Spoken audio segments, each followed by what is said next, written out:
పిల్లలు కావాలనే మీ కలను నెరవేర్చుకోండి. మొదటి కన్సల్టేషన్, మొదటి స్కానింగ్ ఉచితం. వివరాల కొరకు హెగ్డే ఫెర్టిలిటీని సంప్రదించండి.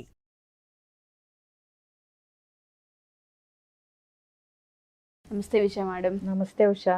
భార్యాభర్తల మధ్య కామన్గా మిస్అండర్స్టాండింగ్ మనం చూస్తూనే ఉంటాం.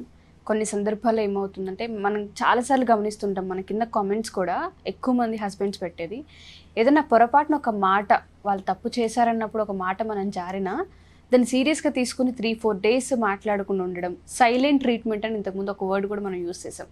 అలా తెలియకుండానే సైలెంట్ ట్రీట్మెంట్ ఆడపిల్లలు ఎక్కువగా ఇస్తూ ఉంటారు. అది ఏ రిలేషన్లో చూసుకున్నా చాలా ఎఫెక్ట్ చూపించే అవకాశం కనిపిస్తూ ఉంటుంది. అన్ని డేస్ పాస్ ఆన్ అవుతూ ఉంటుంటే తెలియకుండా గ్యాప్ అనేది వస్తూ ఉంటుంది. ఎస్పెషల్లీ పిల్లలతో మాట్లాడించడం, లేదంటే సైగలతో చెప్పేయడం, లేదంటే టెక్స్ట్ ద్వారా పంపించడం చేస్తూ ఉంటారు. ఇది రిలేషన్కి ఎటువంటి ఎఫెక్ట్ ఇచ్చే అవకాశం ఉంటుంది అంటారు? లాంగ్ రన్లో చూసుకుంటే కరెక్ట్ పద్ధతి అంటారు అసలు ఇది? కరెక్ట్ పద్ధతి అని ఎలా అంటాం? కరెక్ట్ పద్ధతి కాదు. ఎందుకంటే ప్యాసివ్ అగ్రెసివ్ ట్రీట్మెంట్ అంటాం మనం దీన్ని.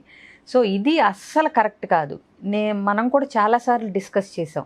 అంటే ఆ సైలెన్స్ అనేది నువ్వు అప్పుడు మాట్లాడితే ఇంకా పెరుగుతుంది వాదన, ఇంకా గొడవ పెద్దదవుతుంది అన్నప్పుడు కామ్ చేయటానికి కాసేపు వాడుకోవాల్సిన ఒక అస్త్రమో లేకపోతే టూల్ కానీ ఏదన్నా అవుతుంది. ప్లస్ అప్పుడు అది చాలా బాగా పనిచేస్తుంది, ఆ కామ్నెస్, ఆ సైలెన్స్ అనేది.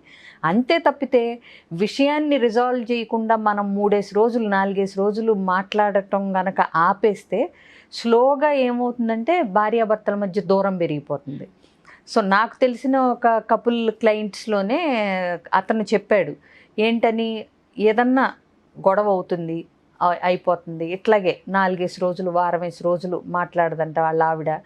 అప్పుడు ఇతను ఏం చేస్తాడు, యుఎస్లో ఉంటారు వాళ్ళు, ఏం చేస్తాడు, ఆఫీస్ అవగానే ఎక్కడ పడితే అక్కడ మనకి వెళ్ళినట్టు ఫ్రెండ్స్ అది బాగుండరు, ఎవరి పని వాళ్ళది కదా. యూఎస్లో ఎవరి పనులు వాళ్ళకు ఉంటాయి. దట్టు వీక్ డేస్లో అంటే ఆఫీసులకి వెళ్ళి రావటం వాళ్ళ షెడ్యూల్ వాళ్ళకు ఉంటుంది.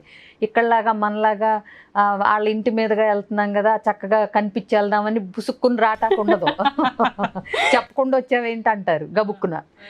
అందుకని మనం ఇలాంటి పనులు అక్కడ చేయకూడదు. అప్పుడెప్పుడో కూడా జోకులు వేశారు. సరే కొంచెం డీవియేట్ అయిన టాపిక్కి చెప్తాను. ఐశ్వర్యరాయ్ని మీరు ఇంకా మీ అత్తమామలతోనే ఉంటున్నారా పెళ్ళైన తర్వాత అని నవ్వుకుంటూ వ్యంగ్యంగా అడుగుతాడు అక్కడ యుఎస్లో ఒక ఇట్లాగే ఒక టీవీ రిపోర్టర్. అడిగినప్పుడు అంటే ఏంటి, పెళ్ళై ఇంత అయినాక పిల్లలు కూడా ఉన్నాక మీరు ఇంకా అత్తగారితోనే ఉంటున్నారా అని అదొకలాగా ఎక్కడో వ్యంగ్యం పొడసూపుతుంది అనమాట. అందులో అంటుంది, అవునండి మాకేం అది ఇబ్బంది కాదు, మాకు అమ్మ నాన్నలు కలవాలంటే కూడా అపాయింట్మెంట్ తీసుకెళ్లాల్సిన దుస్థితిలో మేము లేము అంటుంది. కొట్టినట్టు చెప్పింది అనమాట. అందరూ అసలు క్లాప్స్ కొడతారు ఆ సమాధానానికి. అలాగే మనం ఎప్పుడంటే అప్పుడు చెప్పకుండా వెళ్ళటానికి ఉండదు అక్కడ. అందుకని ఇతను ఏం చేసేవాడు, వచ్చి వాళ్ళ మన గరాజ్ ఉంటుంది కదా, సెల్లార్లో కార్ పార్కింగ్లోనే 1 గంట టైం పాస్ చేసి మెల్లగా ఇంకా తప్పదు అనుకున్నప్పుడు ఇంట్లోకి వస్తాడంట. ఎందుకండి అలా అంటే, మరి అంటే వెళితే మాట్లాడదు, మాట్లాడకుండా ఒక వ్యక్తి పక్కనే ఉంటూ మాట్లాడకుండా ఉంటే అనీజీగా ఉంటుంది ఆ అట్మాస్ఫియర్, ఇబ్బందికరంగా ఉంటుంది. దానికి బదులు అతను ఏం చేస్తున్నాడంటే, ఆ పెండింగ్ వర్క్ గిర్క్ ఏదన్నా ఉంటుందనుకో, హాయిగా సెల్లార్లో కార్లో కూర్చొని అదంతా కంప్లీట్ చేసి ఇక వెళ్ళాలిరా రాముడా దేవుడా అనుకున్నప్పుడు ఇంట్లోకి వస్తాడనమాట. అక్కడ పెట్టింది ఏదో ఉంటే తినేసి పడుకుంటాడు కామ్గా, పెట్టి ఉంటే, లేకపోతే అది లేదు. సో ఇది అసలు ఎంతవరకు కరెక్ట్ అంటే, నువ్వు ఏమి ఆశించి మాట్లాడకుండా ఉంటున్నావు, నీ భర్త నీకు దగ్గర అవ్వాలనా, నీ భార్య నీకు దగ్గర అవ్వాలనా, లేకపోతే ఇంకా దూరం అవ్వాలని. కొంతమంది అబ్బాయిలు కూడా చేస్తుంటారు, వాళ్ళు తక్కువ వాళ్ళు, ఎవరు తక్కువ వాళ్ళు కాదు. వాళ్ళు ఇద్దరిలో ఒకళ్ళు కొన్ని చోట్ల అబ్బాయిలైనా అమ్మాయిలైనా చేస్తుంటారు. ఇప్పుడు జనరల్గా మనం ఏం వింటూ ఉంటాం, ఒక భార్య మనల్ని నమ్ముకుని వచ్చినప్పుడు ఏదన్నా ఒక మాట అన్నా కానీ, అబ్బా అనవసరంగా నిన్ను పెళ్లి చేసుకున్నాను ఇట్లాంటివి ఏదన్నా అన్నా, దాన్ని పూర్తి సెంటెన్స్ డైరెక్ట్ మీనింగ్ తీసుకుని ఈ అమ్మాయి నన్ను అనవసరంగా పెళ్లి చేసుకున్నానంది, నేనంటే ఇష్టం లేదేమో, ఇన్ని అనుకోక్కర్లా. ఎందుకంటే ఆ కోపంలో ఏదో అంటారు, నీతో ఎలా బిహేవ్ చేస్తుంది, నీకెంత ప్రేమగా కొసరు పెడుతుంది, నువ్వు లేటుగా వస్తే ఎంత అల్లాడిపోతుంది, నువ్వు త్వరగా రావాలి, నీతో టైం స్పెండ్ చేయాలని ఎంత కోరుకుంటుంది, నీకేదన్నా బాగోపోతే ఎంత కేర్ తీసుకుంటుంది. వీటిల్ని బట్టి సర్లే ఇప్పుడు అంటే నన్నుగాక ఎవరిని అంటుందని అనుకోగలగాలి. సేమ్ అలాగే మరి మనం ఒక భర్తకు చెప్తున్నాం. చాలా చోట్ల అన్నీ మనం ఎక్కువ మట్టుకు చూస్తే అందరూ భర్తకు సలహాలు చెప్పేవాళ్ళే. ఇలా ఉండాలి భార్యతో, అలా ఉండాలి భార్యతో అని. ఎందుకు ఆ సిస్టమ్ ఎందుకు అలవాటైంది? ఒకప్పుడు అన్నీ వదులుకుని కమ్యూనికేషను, కాంటాక్ట్స్, మళ్ళీ ఒకసారి అత్తగారింటికి వస్తే పుట్టింటికి వెళ్ళటానికి చాలా రోజులు పట్టే కాలం నుంచి వచ్చినాయి మనకిట్లా. మనల్ని నమ్ముకుని వచ్చింది, అత్తగారింటికి వచ్చింది అని. ఇప్పుడు ఎక్కడా వచ్చిన తెల్లారే వేరు కాపురాలు పెడుతున్నారా? అవునా కదా? కాలం మారింది కదా. సో ఇప్పుడు అబ్బాయిల పరిస్థితి కూడా కాస్త ఇలాగే ఉంటుంది. కానీ అమ్మాయిలు కూడా మరి సరే ఏదో స్ట్రెస్లో ఉండుంటాళ్లే, వర్క్ స్ట్రెస్ ఎక్కువైంది కదా, లే ఆఫ్లు ఎక్కువైపోతున్నాయి, అసలే ఉన్నది ఉద్యోగం సంతోషించి ఏదో అంటే అన్నాళ్లే, నన్ను కాకపోతే ఎవరిని అంటాడు అని మరి వైఫ్ కూడా అనుకోగలగాలి కదా, చేసుకోగలరు. సో అసలు నాతో ఎలా ఉంటున్నాడు, నన్ను దేనికి ఇబ్బంది పెట్టట్లేదు, నాకు కావాల్సినంత ఏ పని కావాలంటే ఆ పని స్వేచ్ఛగా చేసుకునే అవకాశం ఇచ్చాడు, నేను ఒక పూట వండను అన్న పెద్ద ఏమీ అభ్యంతరం పెట్టడు, అలాగే అర్థం చేసుకుని వీలైతే తనే వండుతాడు. అవునా? ఇంత కష్ట సుఖాల్లో ఇద్దరం తను కూడా హెల్ప్ చేస్తున్నప్పుడు ఎప్పుడన్నా స్ట్రెస్లో ఒక మాట విసుక్కుంటే దాన్ని అర్థం చేసుకుని నీకు బాధేసింది అనుకో, నేను ఎప్పుడు చెప్తాను, అప్పుడు కామ్గా ఉండి తర్వాత ఇట్లా నువ్వు విసుక్కుంటాం వల్ల నేను కొద్దిగా హర్ట్ అయ్యాను అనేది చెప్పమని చెప్పగలగాలి, మొయ్యకూడదు యాక్చువల్గా. సో అట్లా ఒకళ్ళిద్దరూ చేసుకుని ఇప్పుడు మనం భర్తని భార్య విసుక్కున్నా అదేదో పని హడావిడిలోనో పని ఇది వల్ల లేకపోతే మనల్నే నమ్ముకుని వచ్చిన ఆవిడ మనల్ని కాక ఎవరిని విసుక్కుంటుంది అనే కాన్సెప్ట్ మనం మంచిది అని చెప్తున్నప్పుడు మరి భర్త విసుక్కుంటే కూడా భార్య కూడా మేమిద్దరం భార్యాభర్తలం, చిన్న చిన్న గొడవలు సహజం, వీటిని ఎట్లా పరిష్కరించుకుని ముందుకెళ్ళాలా, బండికి 2 చక్రాలలాగా అనేది భార్య కూడా ఆలోచించాలి కదా. అవునా? సలహాలన్నీ మగవాళ్ళకే ఇస్తూ పోతే వాళ్ళకు కూడా ఇబ్బందులు ఉంటాయి అనేది మనం అర్థం చేసుకోవాలంటాను నేను. అంతే. ఇప్పుడు మన సమాజంలో ఇప్పుడు దాకా ఏంటి అన్నీ అంటే అమ్మాయికి ఎట్లా ఉండాలి, అమ్మాయి ఎలా ఉండాలి ఇలా చెప్తూ అన్నీ పంపించాం. బట్ ఇప్పుడు అమ్మాయి కనీసం 10 మందికి చెప్పుకుని రిలీఫ్ పొందుద్ది. అవునా?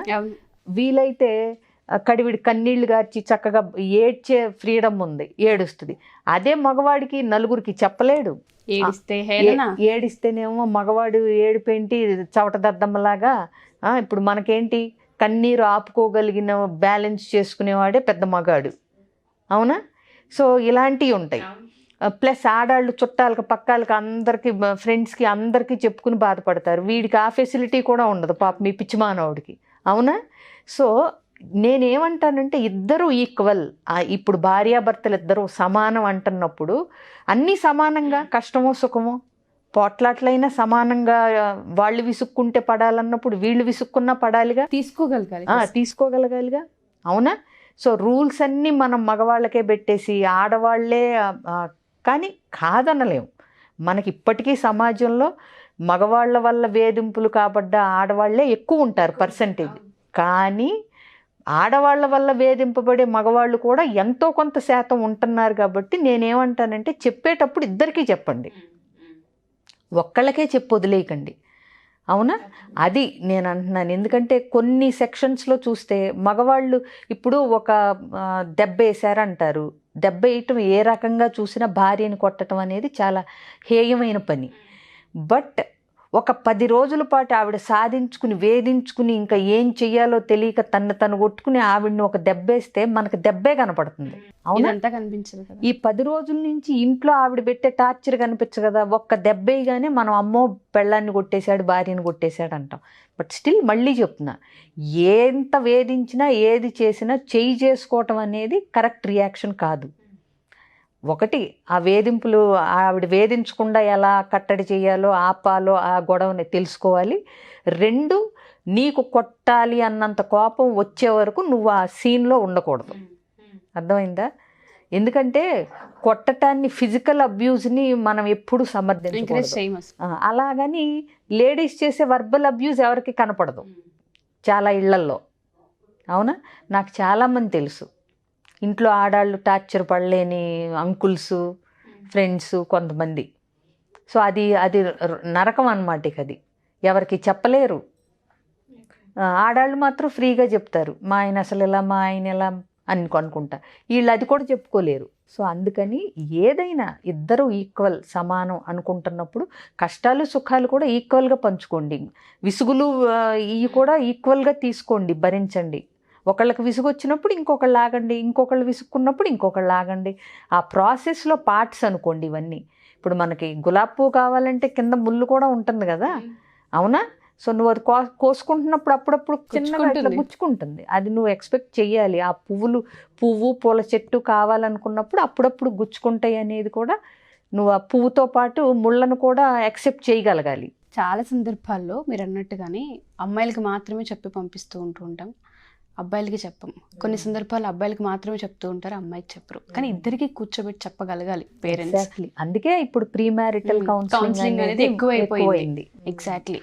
సో ఇలా చాలా మంది పేరెంట్స్ ఎవరైతే మన ఎపిసోడ్స్ చూస్తూ ఉంటుంటారు విషయం మేడం, కొంతమంది కపుల్స్ అప్రోచ్ అవుతూ ఉంటారు, మా దగ్గర కమ్యూనికేషన్ సరిగ్గా లేదు, దానివల్ల ఇష్యూస్ వస్తున్నాయని. కొంతమంది ప్రీ మ్యారిటల్ కౌన్సిలింగ్ మా పిల్లలకి ఇప్పించాలనుకుంటున్నాము, మేము చెప్పే కంటే మీరు చెప్తే బెటర్గా ఉంటుందనే వాళ్ళు కొంతమంది ఉంటుంటారు. అలాంటి వాళ్ళకి మన దగ్గర కౌన్సిలింగ్ కావాలి అనుకుంటే ప్రీ మ్యారిటల్ ఆర్ మ్యారిటల్ మన దగ్గర అసలు ఏ విధంగా ఉంటుంది, online or offline? Online, offline. Pre marital పిల్లలకి అడిగినా కానీ ఇప్పుడు నువ్వు చెప్పినట్టు ఈ కోవ ఎక్కువైంది.